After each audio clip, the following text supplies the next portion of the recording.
Mind the gap.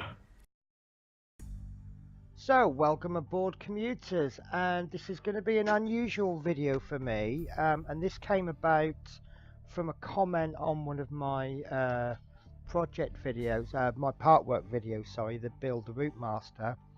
I'd been informed about this Lego style bus that you could get from a shop called Wilco. Now, the total cost of this is £5, and if you're not from the UK, £5 equates to about 2/3 of the national minimum wage. So pocket money toys, and I actually quite enjoyed this. This is, if to the untrained eye, this is not this is just like Lego, but it's not actually Lego. It's constructed exactly the same way, and you get with it a very nice instruction booklet. The entire build comes in 19 parts, each part being quite simple.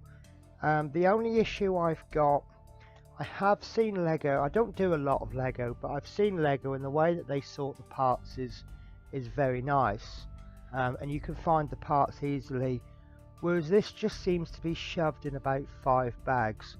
So whereas the entire build took me approximately an hour and a half, which is, for the amount of money you spend and the amount of time it takes to build, I think that's very good. However, a lot of that time is spent trying to find parts that haven't really been sorted very well. So another thing that I was impressed with the instruction booklet, when you've got small parts and lots of them, for example, you might have a strip with 6 little nodules on it, and then later on you might have one that's only got 4 on it. They actually draw a little square on the instruction, which is a 1:1 scale of the size.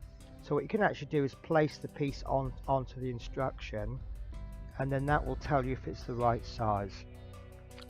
So let's get on with the build, and when I'm building, I'm going to speed this up, but there will be photos at each stage to show you what I've done.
Okay, so here she is in all her, dare I say, full glory.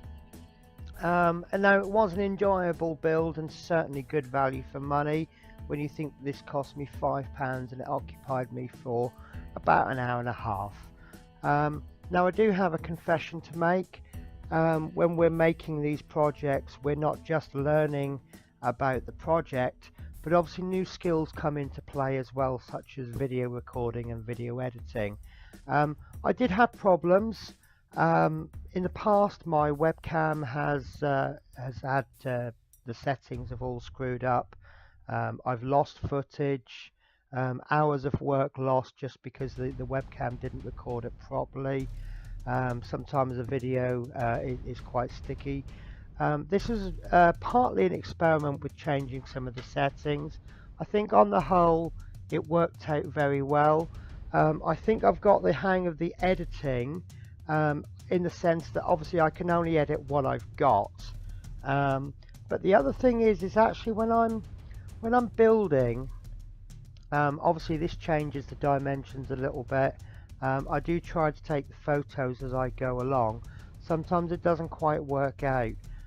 So for example, one thing that I may start doing in the future is when I'm about to take a photo, I'm going to get, like, for example, a bright orange sticker and just pop that next to the, well, not next to the model, but on the actual table, so that when I'm going through the editing, I'll see this orange dot, and that will tell me when the photo is. Maybe even pop a number on it. So I hope you've enjoyed this build. I hope it's been worthwhile for you. Obviously I've taken a little bit of time of your day. It's certainly been enjoyable for me, and not only have I learned about building new things, I mean, I'm not just talking about this project, but obviously all the editing stages as well. It's certainly been an adventure for me. So I'll see you guys next week, where I will have what I consider a proper project, not taking anything away from this kind of build, but something a little bit different, again keeping with the experimental themes. Okay guys, you take care. I'll see you next week.